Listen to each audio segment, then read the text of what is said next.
Milo Yiannopoulos joining us right now on the show. Milo, I do appreciate you being here, my friend. How are you? I'm good, and I'm sorry in advance to your listeners for the background noise. I'm in an airport, but I didn't want to miss our appointment today, so Well, I'll stay with you for as long as I can. I've told them to thank you. bark at me when I have to run on.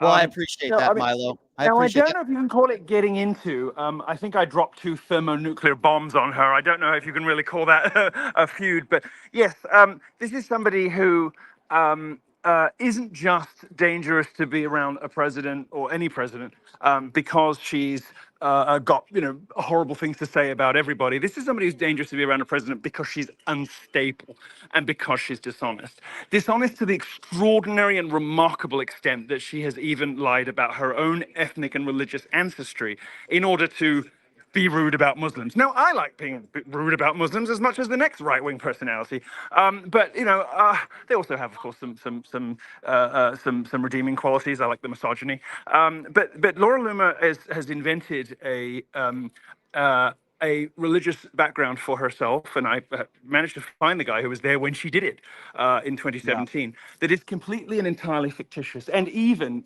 sunk to the depths in her So attention-seeking. Milo, that wouldn't surprise me if she was lying about a religion. She lies about a lot of things, but I guess my question to you, the Yes. more juicy stuff is, you would claim that Yes. you had some sources that she was performing fellatio with the former president and sex acts. Can you dive deep into that? Where did you get that information from, and tell us about that? For sure. Well, as I was about to say, the depths of her attention seeking have reached kind of a new nadir, I guess, over the last couple of weeks. She's insinuated herself into the circle of the president and then claimed to multiple mutual friends of ours, one of whom will be going on the record, I think, tomorrow. I finally managed to persuade her to do it, to say, yes, I heard directly from Laura Loomer that she claimed she had performed a sex act on the president. Now, she said it was on his plane, which makes no sense to me because I've been on that plane and there's not really anywhere you could get away with that. And I think that's a clue that it's a lie. But the fact that she would make up that sort of lie about the president is a proof in and of itself that she should not be anywhere near him. And I'm pleased to say that the Trump campaign has now forbidden anyone who works for the campaign from even referring to her by name. She is to be referred to as the individual or an individual. And she is now banned from the plane and banned from being around Trump.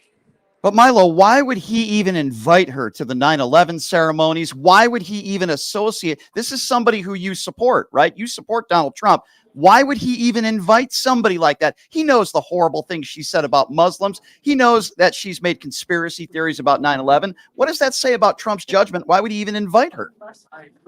Well, Trump does have a weak spot when it comes to sycophants. He does have a weak spot when it comes to family and to people who endlessly praise and suck up to him. He does. We just have to be honest about that. You know, he's a great man in many respects, but he's a flawed man, like all great men. You know, his genius and his talents exist in sort of in equal quantities with his shortcomings in some ways. And he does have a blind spot when it comes to people who endlessly praise him. He just likes them. And I think in this particular case, Laura Loomer managed to briefly insinuate her way into the inner circle simply by being nice about Trump so relentlessly to the point of mania that he decided he thought she was a good thing. Now, the problem is that, you know, if you're the problem for me, to be really honest with you, is the people around Trump who signed off on the plane manifest to put Laura Loomer on Trump Force One on the 9/11 memorial of all occasions. Of Right. all occasions, why would you put Laura? Why would you allow that to happen? I mean, look, Trump's power is, you know, absolute as far as the campaign goes, but in reality, you hire people to help you who see around corners you can't, and to catch you when you're about to get into trouble as a candidate, right? Right. It means two things. One, Trump's not listening to anybody, not the good guys around him like Corey Lewandowski or the bad guys around him whose names we know. And also that he's got this blind spot that is going to enable very bad characters to be Mhm. in very close Well, let me ask proximity you to this. him. Let me ask you this, though, Milo. Do you believe that Laura Loomer is lying, or do you actually believe that they are having some sort of intimate relationship behind closed doors? On balance, I think it's most likely that she's lying. Mm. On balance, I think it's most likely that this is not true. That doesn't change the fact that she should not be anywhere near him. In fact, it makes it even more urgent that to get her away. Fortunately, thanks to me, she is now away. and that's a good thing. If it did happen, I mean, so I know this goes out on FM radio, so I'm going to be very careful in how I phrase this for your Yep. listeners. Sure. But Donald Trump is known to have liaison with women outside of his marriage. Unfortunately, it's he's a mortal man and does have failings in that way. When he does so, he does not do so in a manner in which the mistress would be able to get pregnant, let's say, Yeah. if I can phrase it that way. So, I so, understand. so in that regard, the rumors about Laura, I think, are all basically nonsense. And You even were if, once, you but know, you were once friends with her. I mean, when she ran for office, you were by her side. You guys were, would you say, close at one point? What changed that relationship? seeing her up close. We were friendly. We weren't friends until I worked on her 2020 congressional campaign when I was communications director, and seeing that she was not, in fact, Jewish at all. And I mean, I had to write all of her Jewish statements for her because she didn't know anything. She didn't know what Yom Kippur was. She didn't know any of this stuff.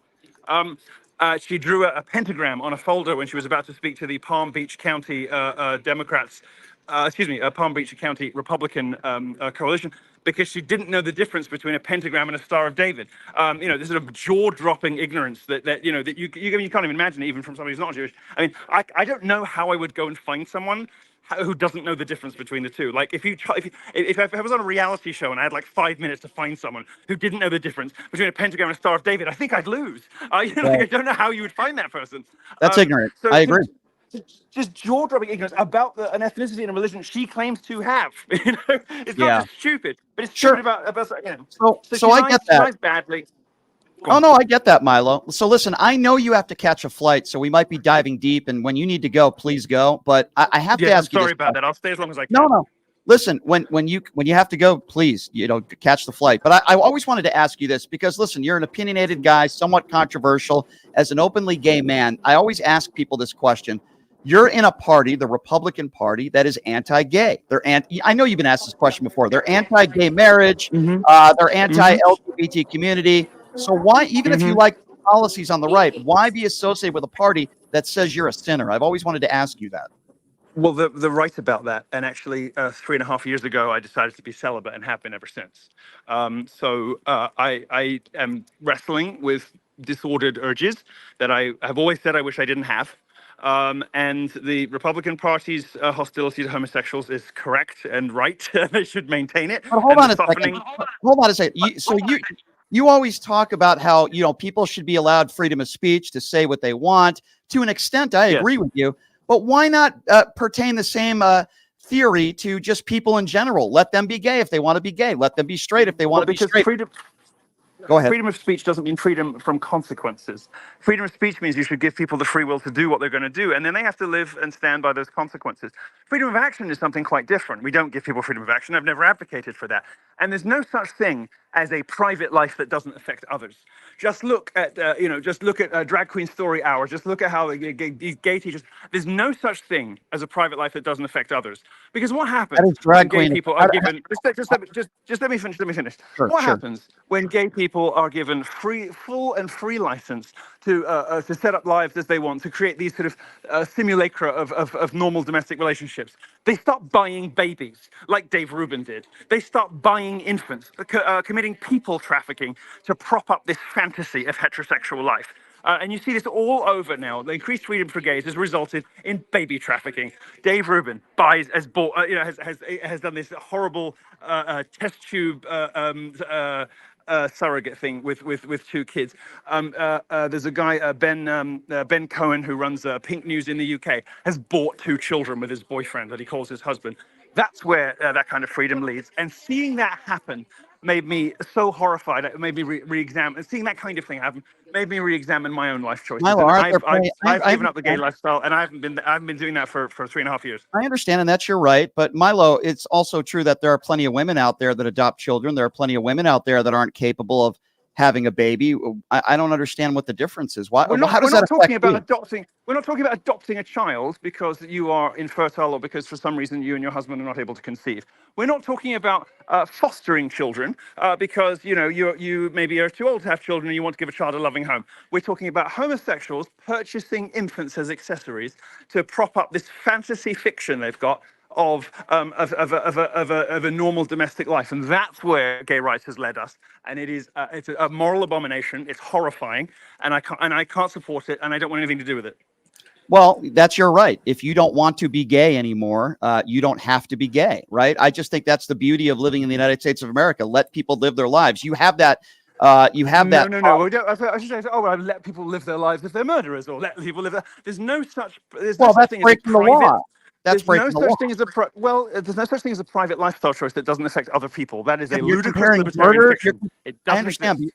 I understand, but you're comparing murders to somebody who's a homosexual. I think that's a very bad analogy. What is it? You go out and you have gay sex with somebody in a nightclub, and you are participating in the eternal damnation of their soul and your own at the same Well, time. that's your opinion. That's your opinion. I respectfully disagree with you, but you're a Donald Trump supporter. Would you say the same thing about him being a liable sexual abuser, or do you think it's worse just to be gay? What do you think it's worse? Trump has never been convicted of anything like that. I think liable he's sexual a billionaire. abuse. A billionaire, which means that he's had lots of sex with lots of people, and I don't like that either. But when we elect a president, we know it's a render unto Caesar. You know, we don't need to find someone who is just like Jesus to elect as president. We elect a man as president who may have other failings. I think, on balance, you know, in every election he stood in, Trump has been the least bad option by a considerable margin. Well, help me on this. Your definition of a man is somebody that has over 30 women that have accused him of sexual assault or rape, a 34-count felon, a guy that attacks women based on looks, attacks POWs. Is that your definition of what a man is? Because that's not my definition. Well, I'm sorry. Excuse me. He didn't just attack prisoners of war. He attacked specifically John McCain, who is one of the most egregious and disgusting and revolting politicians in the history of the American country. We can disagree on him as a terrible person, and a quip about John McCain's military service is irrelevant. Excuse me. I'm sorry. And to bring up sort of debunked claims about how Trump's rude about veterans. Give me a break. Look at the veterans. Look at the police unions. Look at all these organizations. They all support Trump.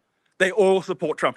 If any actual serving veteran or serving member of the armed forces believed these claims about Donald Trump, I'm not sure. I mean, I'm not sure they'd be quite such vociferous supporters. But find me anyone serving in the Air Force, I should say veterans, because there's plenty of people I know that serve that find some of his behavior. Let me finish. The military is changing quite dramatically in the last 10, 15 years. Even the Marines have now got DEI. But find me someone who served. Find me someone who served, 15 years ago as a veteran now. Find me a politician. Find me a politician that's ever said, "I don't respect somebody because they were captured as a POW." Find me that. He was talking about John McCain, the greatest and most disgusting hypocrite in the history of America. I think I have to go. I'm so sorry. Oh, geez. Hey, can we do this again?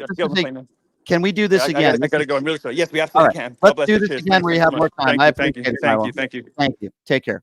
All right. So Milo gave me 10 minutes.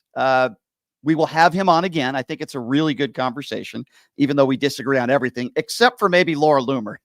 Me and Milo agree on a lot of the things he said about Laura Loomer. Listen, Milo is far to the right, right? Milo is a guy that is an extreme to the right. Obviously, I disagree with him when it comes to his thoughts on homosexuality. I find listen, Milo is still gay. He might not be acting as someone who's gay, but he's still gay. You can't tell me he's not attracted to men. And I don't have any problem with that. I want people to live their lives. Now, on one side, and again, this is more of a deeper conversation that we will get in with Milo, because I know he'll come back on. He's a man of his word. On one side, he's all for freedom of speech. Now, keep in mind, freedom of speech pertains to the government. Freedom of speech does not pertain to private business. That's another conversation I want to dive deep in with Milo. But he's all for freedom of speech. Let people say whatever the heck they want. I also disagree with that. There are consequences not only to your physical behavior, but to the things you say. For example, you shouldn't be allowed to incite a riot. You shouldn't be allowed to threaten people, so on and so forth. But on one side of the coin, he's completely open to freedom of speech and people saying whatever they want. But on the other side of the coin, he thinks being gay, he is a gay man himself. Just because he's celibate doesn't mean he's not gay. Being gay is this horrible atrocity, and gay people shouldn't be allowed to raise children. That's Milo's thought. Listen, I don't agree with that at all. And to be quite frank with you, in my personal opinion, that's bigoted in nature. But the difference between Milo and a Laura Loomer, I actually think Milo believes this stuff. I don't think Milo says things just to get attention. I actually believe that Milo believes this sort of stuff. And even though I disagree with him on almost everything, I certainly have more respect for somebody that at least believes what they're saying, rather than somebody like a Laura Loomer who just says things on social media just to get attention. Milo believes this stuff. I truly, feel that way about him. But I don't understand, and this is just me personally, I don't understand how you can be gay and support the Republican Party. The reason why I say that is because when you look at the left, they are very pro LGBTQ community. They are pro, Gay Pride Month. They leave transgenders alone. They leave drag queens alone. They want you to live your life and they want you to be who you are. I agree with that portion of the Democrat Party. I want people to be who they are. I don't care what you look like. I don't care what your sexuality is. Life is short. I want you to be happy so long as you're not breaking the law. I don't care if you're with 2 men, 3 men, or 5 women, whatever the case may be, right? But Milo obviously disagrees with me there.